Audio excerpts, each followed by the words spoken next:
Bab 257-260. Wajah Li Fugui menjadi gelap, dan dia berkata perlahan, "Bagaimana menurutmu?"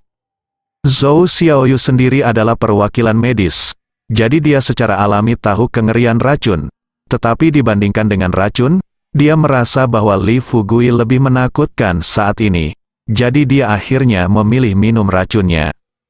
Li Fugui mengangkat alisnya dan berkata, "Oke. Tidak ada yang perlu mati sekarang, selama kamu mendengarkanku dan tidak mengkhianatiku. Tidak ada yang akan terjadi padamu selamanya." Zhou Xiaoyu tersenyum kecut, tetapi kilatan kebencian terlintas di matanya ya. Dia secara alami tidak pemalu seperti yang dia tunjukkan. Alasan mengapa dia bertindak adalah untuk memenangkan simpati Li Fugui. Tapi sekarang sepertinya itu tidak berguna sama sekali. Jika itu tidak masih jelas dalam pikirannya, Zhou Xiaoyu bahkan akan merasa bahwa pengalaman barusan di bawah tanah sebenarnya adalah imajinasinya. Li Fugui, seorang pria pemurung, benar-benar tidak dapat diprediksi. 10 menit kemudian, Xiao Rongrong dan Gao Zimin bangun dengan santai. Kesadaran mereka berubah dari kabur menjadi sadar, dan mereka dengan cepat berdiri dengan waspada. "Fugui, bagaimanapun juga kamu masih memilihku." Li Fugui, "Hehe, kamu telah dibodohi." Xiao Rongrong dan Gao Zimin berbicara hampir bersamaan, tetapi setelah mengucapkan sepatah kata pun, mereka tercengang, dan kemudian mereka berbalik kepala mereka dan saling memandang sejenak. Wajah mereka pucat menjadi sangat aneh. Li Fugui sepertinya tidak mendengar apa yang mereka berdua katakan. Dia tersenyum dan berkata dengan santai, "Tidak baik berkelahi dan membunuh. Aku, Li Fugui, adalah orang yang cinta damai. Kamu memintaku untuk membunuh satu sama lain hanya sekarang. Aku malu. Ini sangat bagus." Gao Zimin mencibir dan berkata, "Li Fugui, jangan berpura-pura bodoh di sini. Apakah menurutmu aku akan berterima kasih padamu? Biarkan aku memberitahumu. Luka di tubuhku sudah sembuh semua sekarang. Aku ingin pergi. Kamu tidak bisa menahanku. Setelah aku keluar, aku akan mengungkapkan masalah kepemilikan pribadimu atas batu primordial. Dan kemudian seseorang akan datang untuk membunuh dan merebut harta karun itu." Kulit Xiao Rongrong sedikit berubah, dan dia berkata dengan cemas, "Fugui, kamu tidak boleh membiarkan orang ini melarikan diri. Mengapa kita tidak mengambil tindakan bersama dan membunuhnya, sekali dan untuk selamanya? Bagaimana menurutmu?" Li Fugui menggelengkan kepala dan berkata, "Kalian, bagaimana menurutmu? Kita tidak bisa hidup bersama, jadi kita harus membunuhnya." Frost muncul di wajah cantik Xiao Rongrong. Gao Zimin juga mencibir dan berkata, "Li Fugui, saya pikir Anda sedang melamun. Hal seperti apa Anda dan ingin menaklukkan saya? Saya akan pergi sekarang dan melihat apa yang dapat Anda lakukan terhadap saya." Suara itu jatuh, dan Gao Zimin melangkah menuju celah gunung. Terbang menjauh dengan cepat, hampir menghilang sama sekali. Xiao Rongrong tidak sabar untuk mengejar. Tetapi pada saat ini, tepuk tangan yang aneh terdengar, dan kemudian sosok Gao Zimin yang akan menghilang bergetar hebat di depan dirinya, tiba-tiba jatuh ke tanah. Xiao Rongrong berhenti, ekspresinya menjadi aneh. Dia sepertinya memikirkan sesuatu. Wajahnya membeku. Dia menatap Li Fugui dari waktu ke waktu, dan berkata, "Apa yang kamu lakukan pada kami?" Li Fugui sedikit tersenyum, dan berkata, "Rongrong, jangan terlalu gugup. Meskipun saya, Li Fugui, tidak ingin menyakiti siapapun, tetapi demi hidup saya sendiri, saya harus menjaga beberapa jaminan, bukan?" Gao Zimin bangkit dari tanah, menggertakkan giginya dan berteriak, "Li Fugui, kamu beraninya kau meracuniku?" Keracunan? Wajah Xiao Rongrong sangat jelek. Dia memikirkannya saat ini. Li Fugui adalah seorang dokter jenius. Seorang dokter jenius dapat menyelamatkan orang, sehingga secara alami akan membahayakan orang. Selain itu, sebagian besar dokter ajaib lebih kuat daripada keterampilan medis. Gao Ming, setelah semua, apa yang dikejar racun adalah kekuatan destruktif. Ini sederhana dan ekstrim. tetapi dapat menyelamatkan orang, tetapi seringkali kerja keras, dan tidak mudah untuk mencapai tujuan keduanya. Tidak orang biasa. Setelah Xiao Rongrong memeriksa tubuhnya, jantungnya tenggelam. Dia bisa merasakan saya memperhatikan bahwa ada sedikit rasa sakit yang berasal dari perut bagian bawah. Jika saya tidak merasakannya dengan hati-hati, saya mungkin tidak menyadarinya sama sekali. Tetapi sekali itu terjadi, rasa sakit kecil ini bisa berubah menjadi rasa sakit yang parah. Matanya berkedip sejenak, wajah Xiao Rongrong tiba-tiba kembali ke senyum menawan, dan dia berjalan menuju Li Fugui. Di tengah jalan, dia menginjak kakinya dan menamparkan li dada Fugui dengan keras. Li Fugui tidak menghindar, hanya menghela nafas tak berdaya, lalu bertepuk tangan lagi. Ketika melodi terdengar, Xiao Rongrong mengeluarkan erangan teredam, wajahnya menjadi pucat, dia terhuyung-huyung, mencengkeram perutnya, dan menatap Li Fugui dengan marah. Benar saja, dia benar-benar diracuni. Li Fugui berkata dengan enteng, kesabaranku terbatas, dan meracuni hanyalah salah satu cara. Jika menurutku membunuhmu adalah solusi terbaik, maka belum tentu aku akan melakukannya, tidak langsung. Xiao Rongrong terdiam, dia akan menyesalinya. Saat dia memasuki gunung, itu untuk Millennium Ganoderma Lucidum dan untuk menghancurkan kesombongan keluarga Gao, tetapi hasilnya sekarang tidak terduga. Jika dia melakukannya lagi, dia pasti akan membunuh Li Fugui sebelum memasuki gunung, bagaimanapun. Bahkan jika dia tidak dapat menemukan Ganoderma Lucidum berusia 1000 tahun, nilai batu purba itu sudah lebih dari ramuan berusia 1000 tahun. Gao Zimin tidak berbicara lagi, meskipun dia sombong dan mendominasi, dia tidak hidup sampai usia anjing.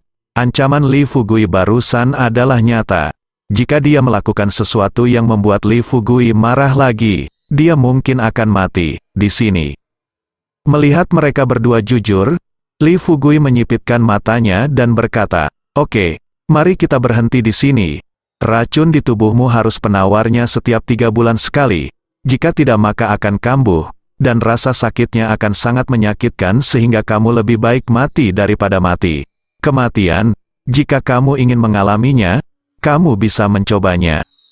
Xiao Rongrong sepertinya telah menyesuaikan mentalitasnya, dan dia berkata sambil tersenyum, "Fugui, apa hubungan antara kita? Apa perintah yang kamu punya? Itu hanya masalah satu kalimat. Bagaimana mungkin aku tidak mendengarkanmu? Apa yang kamu katakan? Aku tidak mau mencobanya."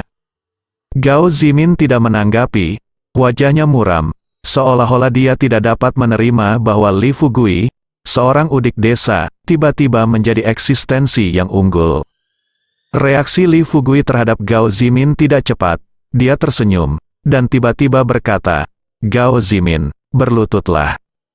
Wajah Gao Zimin memancarkan amarah, dan dia berteriak, "Li Fugui, jangan mengira kamu meracuniku, aku akan takut padamu.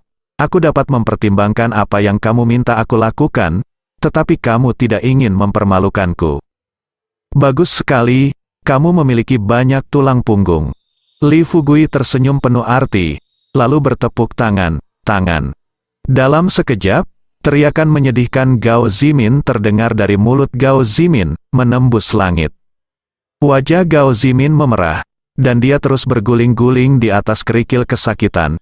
Giginya berdecak, yang sangat menyeramkan. Setelah beberapa saat, wajah Gao Zimin berkerut, hidung, telinga, mulutnya, dan darah merah cerah mulai mengalir dari mata. Tubuh Zhou Xiaoyu bergetar ketika melihatnya. Dia memiliki keraguan tentang kata-kata Li Fugui sebelumnya. Tetapi pada saat ini, dia menyadari bahwa apa yang dikatakan Li Fugui jelas tidak sekuat gambaran aslinya. Tidak ingin melalui hal seperti ini benda. Murid Xiao Rongrong menyusut lebih tiba-tiba, dan dia secara alami tidak terlalu memikirkan Li Fugui di dalam hatinya. Bahkan jika Li Fugui adalah seorang dokter jenius, jadi apa? Dia hanya topi tua yang vulgar. Dia ingin membodohi dirinya terlebih dahulu, dan setelah dia pergi dari sini, dia akan segera menemukan seorang ahli untuk mendetoksifikasi dirinya.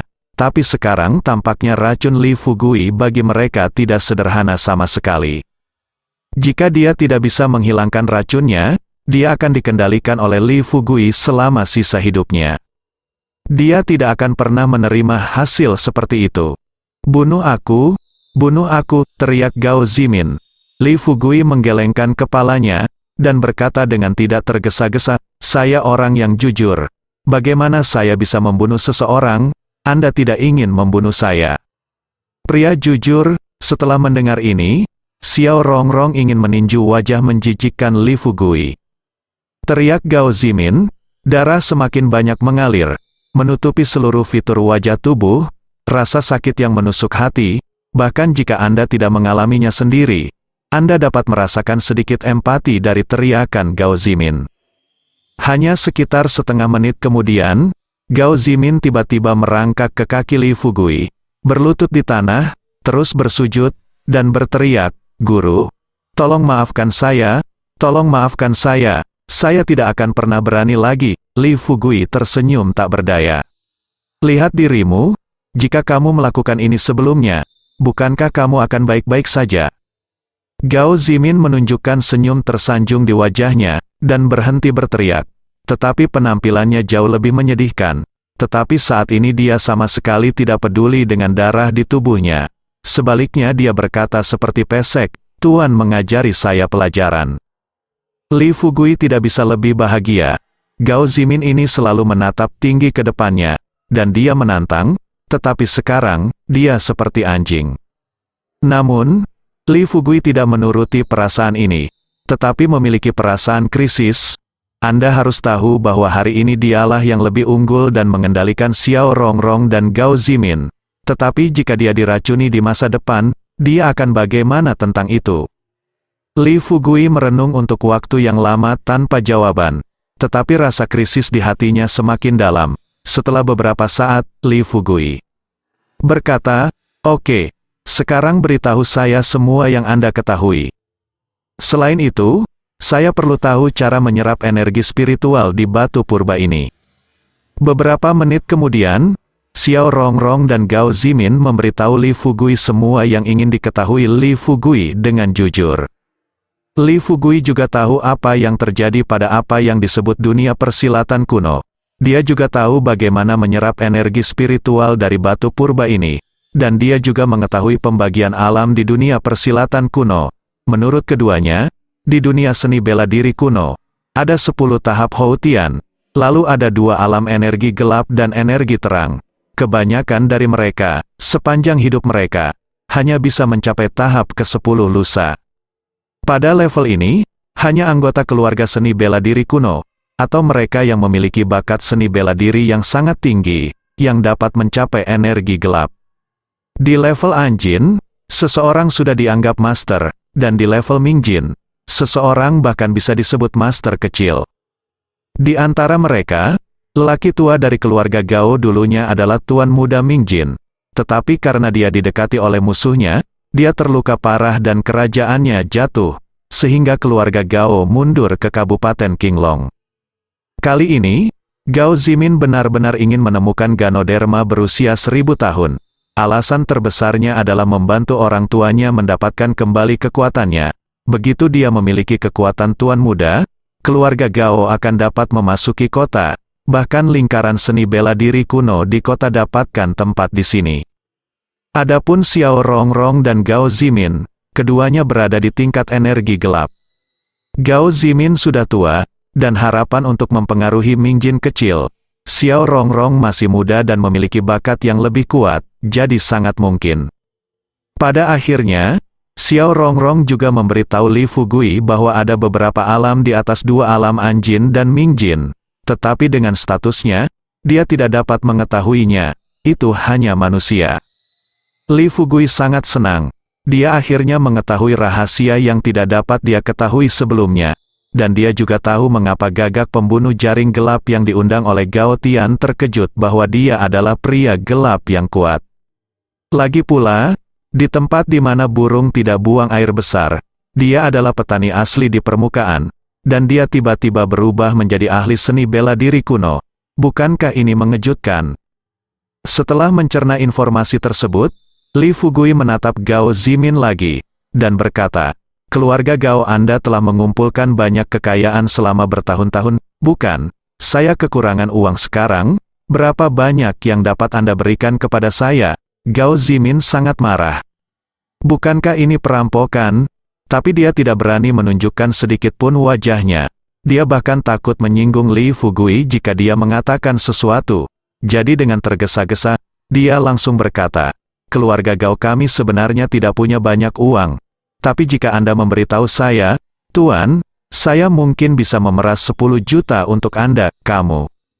10 juta tidak apa-apa, Li Fugui mencibir dan berkata, Gao Zimin, kamu tidak berpikir kamu pengemis, apakah kamu? Gao Zimin terkejut, dan berkata dengan keringat di dahinya, Tuan, berapa yang Anda butuhkan? 100 juta, beri saya 100 juta, Li Fugui berkata tanpa ragu. Gao Zimin tercengang, dan buru-buru berkata, Tuan, keluarga Gao kami benar-benar tidak punya banyak uang. Kami menjual banyak aset, mungkin kami bisa menebus cukup, tetapi jika saya benar-benar ingin melakukan ini, orang lain pasti akan melakukannya, jangan dengarkan aku.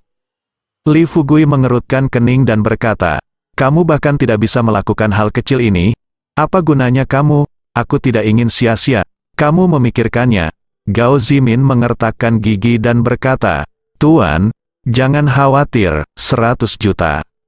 Dana, saya akan menelepon akun Anda dalam seminggu. Yah, bagus sekali, Li Fugui tersenyum puas. Dia tidak memiliki hambatan psikologis sama sekali setelah mengetuk keluarga Gao. Kilatan kebencian melintas di mata Gao Zimin.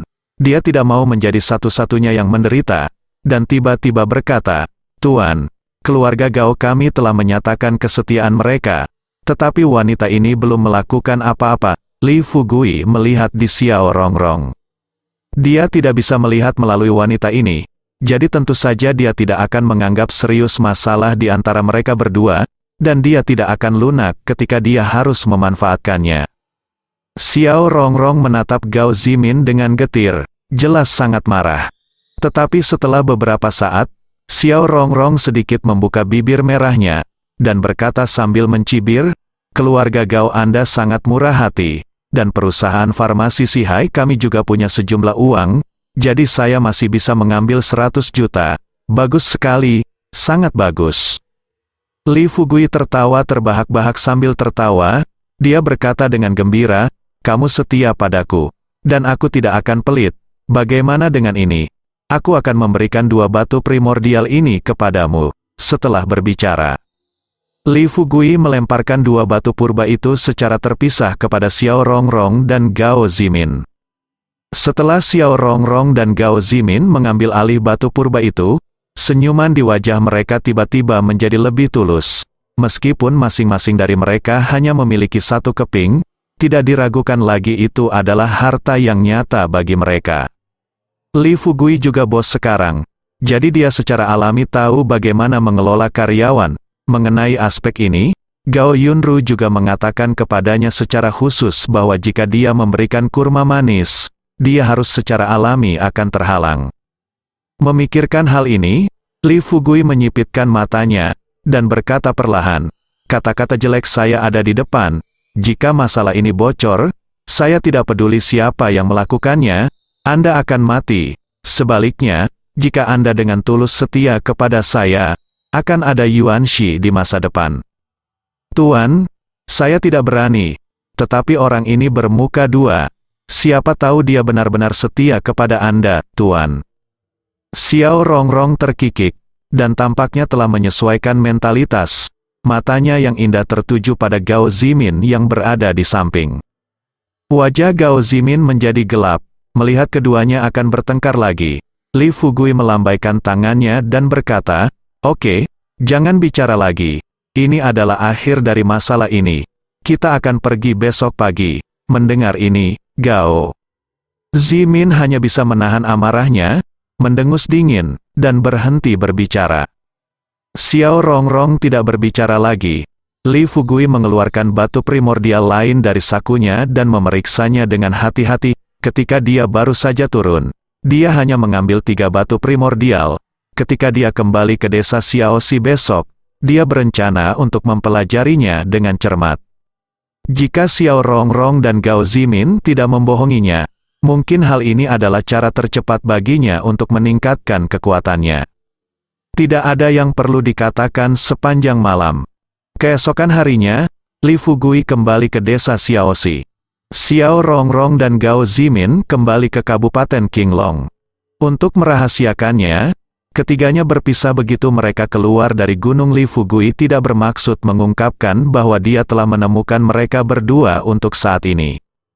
Setelah kembali ke desa Xiaoxi, setelah mandi, Li Fugui mengunci diri di kamarnya dan tidur seharian penuh sebelum dia mulai mempelajari batu primordial yang dibawanya dengan nyaman.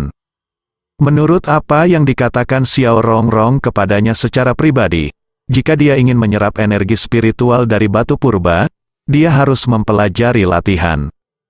Yang disebut kungfu sebenarnya adalah sejenis metode mental. Semua keluarga Guwu akan memiliki mentalitas semacam ini, yang juga merupakan fondasi Guwu.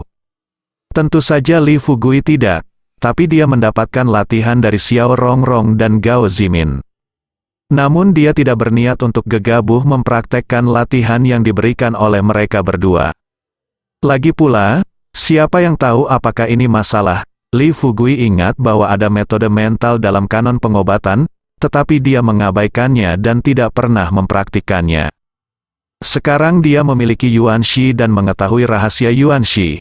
Li Fugui berniat untuk mulai berkultivasi, dan gagak telah melarikan diri, dan dia belum datang untuk membalas dendam sampai sekarang. Hal ini selalu menjadi kekhawatiran tersembunyi di hatinya. Metode mental dalam kanon medis disebut metode mental Sennong. Li Fugui meliriknya dengan tergesa-gesa, lalu mengikuti instruksi di atas. Untuk mempraktikkan metode mental Sennong, seseorang perlu mengumpulkan sedikit vitalitas di dalam tubuh terlebih dahulu. Li Fugui ini sudah memilikinya, bukan karena pujiannya, tetapi karena seringnya minum sup kesehatan Jasper. Setelah itu, Li Fugui memegang batu primordial di tangannya sambil melatih metode pikiran Sennong. Dalam sekejap, perasaan magis muncul di hatinya, dalam vitalitas itu. Dan yang mengejutkan Li Fugui adalah setelah menyerap batu purba, vitalitasnya yang kuat menjadi lebih kuat dalam waktu singkat. Li Fugui membuka matanya lebar-lebar, tampak sedikit bersemangat. Seperti yang diharapkan, batu purba ini benar-benar hal yang bagus. Jika dia bisa menyerap aura di batu primordial setiap hari, lalu mengapa dia masih perlu minum Jasper Health Soup? Kesenjangan antara dua cara menyerap ki primordial ini terlalu besar. 2 jam kemudian, Li Fugui dengan enggan menarik diri dari keadaan aneh itu. Masih banyak aura di batu purba, tapi di batu putih lonjong ini, sepertiga area telah berubah menjadi putih pudar. Li Fugui tahu bahwa ini karena dia telah menyerap semua aura di area ini, sehingga menjadi seperti ini. Setelah vitalitasnya bertambah banyak, Li Fugui langsung merasakan perubahan yang dibawa oleh tubuhnya. Yang pertama adalah kekuatannya meningkat, dan yang kedua adalah tinggi badannya yang sebenarnya menyusut. Dia tidak setinggi sebelumnya, tetapi dia memberi orang perasaan kebugaran, koordinasi, dan kenyamanan. Li Fugui juga memperhatikan beberapa perubahan dalam semangatnya, tetapi perubahan itu tidak terlihat jelas, jadi dia tidak yakin. Setelah meninggalkan ruangan, Li Fugui meminta Li Xiuling untuk menyiapkan meja berisi makanan lezat di meja makan. Li Xiuling dan Yu Qingqing melapor kepadanya tentang urusan perusahaan. Lin Wan sudah pergi. Lin Wan adalah pegawai bank, jadi tentu saja dia tidak bisa tinggal bersamanya setiap hari. Tapi Li Fugui menghela nafas lega ketika wanita itu pergi. Fugui, sekarang plat perusahaan menjadi lebih besar, lebih banyak karyawan harus direkrut, dan berbagai masalah juga meningkat. Li Xiuling berkata dengan pusing, belum lagi, baru kemarin, ada perkelahian antara 2 orang, satu dari Yang Chun, dan yang lainnya dari Wu Chun. Jika kamu ingin bertarung, jika kita tidak pergi ke sana tepat waktu, mungkin sesuatu yang besar akan terjadi. Pertarungan, bukankah ini penuh dengan makanan? Li Fugui mengerutkan kening, kata Huoda kecil. Li Xiuling mengangguk dan berkata, siapa bilang tidak? Tapi karyawan ini seperti ini, mereka memiliki konsep regional yang serius. Begitu pertengkaran meningkat, mudah untuk dilawan. Kita harus menemukan cara untuk mengurangi kemungkinan hal ini terjadi. Li Fugui, tenanglah, begitu ada lebih banyak orang, hal semacam ini pasti tidak akan terhindarkan. Jadi bagaimanapun juga hal semacam ini harus diselesaikan. Li Xiuling berpikir sejenak, lalu berkata, saya bertanya kepada Sister Gao. Apa yang Sister Gao katakan adalah ada dua cara. Satu, membiarkan mereka bekerja lembur, kami membayar upah lembur, dan yang lainnya membiarkan pemimpin tim melakukannya, pekerjaan ideologis. Apakah ada yang lain? Li Fugui segera bertanya. Li Xiuling berkata sambil tersenyum, cara lain adalah menyesuaikan kembali distribusi anggota tim. Ganggu orang-orang dari setiap desa dan bagi mereka menjadi satu kelompok. Selain itu, kami dapat membangun beberapa tempat hiburan di desa kami agar karyawan bisa bersenang-senang setelah bekerja. Ini cara yang bagus, mata Li Fugui berbinar, dan dia berkata dengan penuh pujian, seperti yang diharapkan dari Nona Gao. Mengenakan kacamata berbingkai hitam, Yu Qingqing menyerahkan laporan kepada Li Fugui, dan berkata dengan penuh semangat, rencana ini sangat bagus, tetapi kami tidak punya uang untuk melakukan hal-hal ini sekarang. Li Fugui mengambil laporan itu dan membacanya. Setelah dilihat sekilas, laporan itu mudah dimengerti, dan dia bisa memahaminya dilihat dari penjelasan di atas. Keuntungan perusahaan bahan obat Guiro mereka sangat mencengangkan, tetapi pengeluarannya juga sangat mencengangkan. Pengeluaran terbesar saat ini bukanlah gaji pegawai, bukan membeli mobil, membeli rumah, atau membangun berbagai infrastruktur, tetapi pengeluaran terbesar disedot oleh Guiro Ore Mining Company yang baru didirikan. Semua keuntungan perusahaan pada dasarnya telah diambil. Meski begitu, perusahaan pertambangan biji Guiro berada di bawah tekanan keuangan yang besar. Ini baru permulaan, dan dana yang dibutuhkan di masa depan hanya akan bertambah. Pantas saja Gao Yunru masih pusing setelah mencoba berbagai cara, meski setelah menambang tambang emas tidak akan seperti sekarang, tapi akan ada aliran kekayaan terus mengalir masuk. Tetapi Li Fugui menemukan bahwa investasi awal hampir tidak dapat didukung. Jadi bagaimana dia bisa menunggu sampai saat itu? Li Fugui menarik napas dalam-dalam, menamparkan laporan di atas meja, dan berkata, tidak apa-apa, saya punya uang. Kita harus naik kuda, tetapi kita tidak bisa berhenti, atau kita harus mencari pinjaman. Yu Qingqing berkata dengan tenang. Li Xiuling juga mengangguk, meskipun dia memiliki kepribadian yang sedikit tangguh, dia juga pandai dalam hal-hal yang tidak dia kuasai dan tidak akan membuat masalah. Li Fugui terkekeh, melempar kartu bank ke atas meja, dan berkata, ada 200 juta dana di sini, mari kita suntikkan ke perusahaan. Ah, 200 juta dana, Li Bos, kamu tidak bercanda kan? Yu Qingqing berkata dengan kaget. Li Fugui menggelengkan kepalanya dan berkata, apakah kamu tidak mengerti karakterku? Bahkan jika aku bisa bercanda, aku tidak akan bercanda tentang hal semacam ini. Yu Qingqing memikirkannya, tetapi setelah ini, dia bahkan lebih terkejut, dan mau tidak mau bertanya, Tuan Li, di mana Anda menemukan 200 juta dana ini? Li Fugui berkata dengan misterius, kalau begitu, jangan khawatir tentang itu, bagaimanapun, itu benar untuk menyuntikkan uang ke perusahaan. Yu Qingqing ragu sejenak, lalu berkata, dalam hal ini, Anda akan dirugikan, karena uang yang Anda investasikan jauh lebih tinggi daripada uang saya, dan saudari Gao. Masuknya dana dari perusahaan dan distribusi ekuitas juga perlu disesuaikan kembali. Li Fugui berkata dengan marah, Yu Qingqing, apa yang Anda katakan salah, ketika perusahaan tidak berharga, Anda rela menginvestasikan uang, dan Anda tidak dapat menghasilkan uang, kembalikan perusahaannya sendiri. Nah, sahamnya apa adanya, tidak perlu mengubahnya, saya bosnya, Anda cukup mendengarkan saya. Yu Qingqing memandang Li Fugui dengan ekspresi rumit, dan pria dengan hubungan yang ambigu ini, dia merasa semakin bingung. Dia telah melihat banyak pria berpakaian bagus sebelumnya, Tetapi pria-pria itu pada dasarnya rentan terhadap uang. Tetapi Li Fugui ini terlihat seperti udik desa, tetapi dia tidak tergerak oleh begitu banyak uang. Yang lebih baik daripada pria berpakaian bagus itu adalah benar-benar jauh lebih baik. Yu Qingqing tiba-tiba tersipu dan menggelengkan kepalanya. Sekarang saatnya untuk membahas banyak hal. Mengapa dia memikirkan hal-hal yang berantakan ini? Presiden Li, maka saya menerima kartu ini, dan saya akan mentransfer uangnya kepada rekening perusahaan. Yu Qingqing menghela nafas lega, dan ada senyuman di wajahnya. Li Fugui memandangi dada Yu Qingqing yang bengkak tanpa menunjukkan jejak di matanya, dan berkata di mulutnya, apakah ada yang lain? Yu Qingqing ragu-ragu sejenak, lalu berkata, ada satu hal lagi, yaitu kantin. Kantin telah dibangun sekarang, tetapi saya tidak setuju dengan si Uling tentang makanan staf, jadi saya masih membutuhkan Anda untuk membuat keputusan. Li Fugui bertanya dengan curiga, apa masalahnya? Yu Qingqing tersenyum kecut dan berkata, masalah kekurangan uang masih menjadi masalah, ratusan mulut dan pengeluaran makanan adalah masalah besar.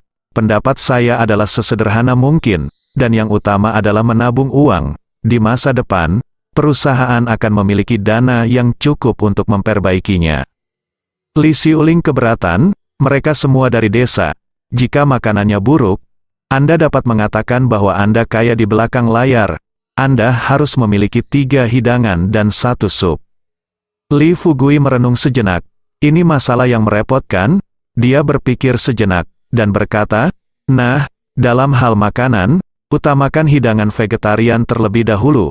Dan untuk daging, kita bisa membeli banyak yang murah. Di satu sisi, Anda bisa pergi ke rumah jagal atau semacamnya dan menegosiasikan kontrak dengan mereka. Yu Qingqing mengangguk dan berkata, karena kamu telah membuat keputusan, kami hanya mengikutinya, Li. Fugui tiba-tiba mengerti mengapa semua orang ingin menjadi bos besar.